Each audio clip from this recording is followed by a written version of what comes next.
Monsieur le Président, chers collègues, nous avons découvert ce rapport en fin de commission développement économique mardi dernier. D'ailleurs, nous attendons encore la présentation faite lors de cette commission. Cela fait 6 ans que les élus centristes parlent de l'idée de la création d'une cité de la gastronomie. Cela fait 4 ans que le projet est dans les tuyaux. Nous sommes convaincus de l'intérêt de ce dossier, mais nous sommes las de voir ce dossier toujours présenté en urgence. C'est un manque évident d'anticipation. Concernant cette procédure d'urgence, les élus du groupe UDI apparenté ont entendu vos explications, Monsieur le Président.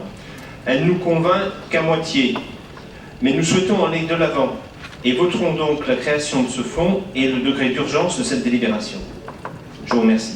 Nécessaire au financement de ce très beau projet qu'est la Cité internationale de la gastronomie, un outil qui va définitivement ancrer Lyon dans le paysage et dans le patrimoine mondial de la gastronomie. Créer cette cité, c'est un projet formidable que l'on défend depuis la première heure. On le défend même depuis le début, avant vous, puisqu'il a fallu, depuis 2011, avec d'autres élus, notamment votre ancien adjoint Jean-Michel Daclin, des élus, mais aussi des professionnels et des Lyonnais, et nous avons sans cesse dû remettre l'ouvrage sur la table pour que vous vous intéressiez enfin à ce projet. Je ne me priverai pas d'ailleurs du plaisir gourmand de vous rappeler que c'est Marc Goyard, élu UDI du 6e arrondissement, qui a été le tout premier à proposer l'Hôtel Dieu comme écrin idéal pour la Cité internationale de la gastronomie. Là aussi, il a fallu que l'idée fasse son chemin, mais nous y sommes aujourd'hui et le projet prend forme. Le lancement à l'Hôtel de Ville, il y a quelques mois maintenant, a d'ailleurs été à la hauteur de l'ambition de ce projet, et nous le reconnaissons bien volontiers que Régis Marcon est un formidable chef de file étoilé. Et maintenant, on avance. Il ne faut pas confondre vitesse et précipitation. De la précipitation, justement, comme l'a précédemment exprimé mon collègue Christophe Jourgeon, il y en a trop. À l'inverse des explications qui, elles, manquent passablement. Permettez-moi donc, Monsieur le Président, de vous demander quelques éclaircissements. D'abord, sur la notion de rénovation et d'acquisition du bâtiment destiné à cette cité internationale. Si j'assume bien, au printemps 2012, l'État lance un appel à projet pour la création d'une cité. En décembre 2014, Eiffage signe un bail à construction de 99 vents avec les hospices civils dont vous êtes président. Les hospices qui restent propriétaires de l'Hôtel Dieu. Nous vous avions demandé copie de ce bail, mais vous n'avez jamais donné suite à cette demande. Et selon nos informations, il semble que ce bail inclut la totalité des bâtiments, à l'exception du musée de la médecine et de la chapelle. Si tel est le cas, la surface de la Cité internationale de la gastronomie étant plus importante que celle du musée de la santé, que rachète-t-on à qui et pour quel montant?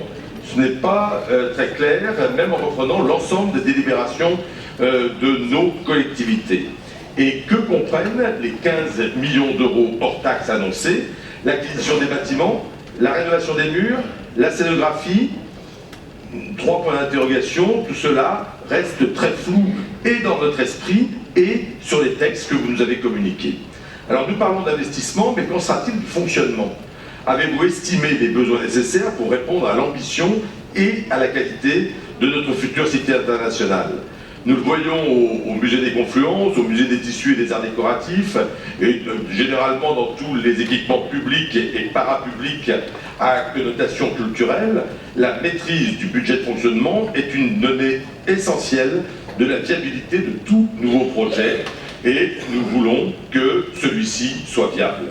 Et puisque nous parlons budget, une dernière question, Monsieur le Président, pouvez-vous nous dire ce qu'il en est des quelques investisseurs rencontrés lors de votre dernier voyage en Chine? À votre retour, vous affichez un grand optimisme en annonçant, je vous cite, « Je pense qu'il n'y a plus d'inquiétude à avoir pour boucler ce financement ». C'était dans le Progrès, le 31 mai 2016, et nous avons besoin de savoir si les choses sont en voie de concrétisation depuis. Vous l'aurez bien compris, nous voterons évidemment la création de ce fonds de dotation, car il faut que la cité voie le jour, mais nous espérons de votre part des réponses précises à nos questions. C'est François Mitterrand qui disait « La clarté est la forme la plus difficile du courage ».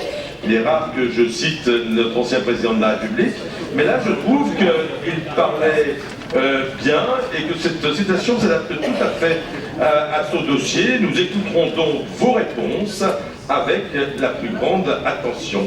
Merci de votre attention.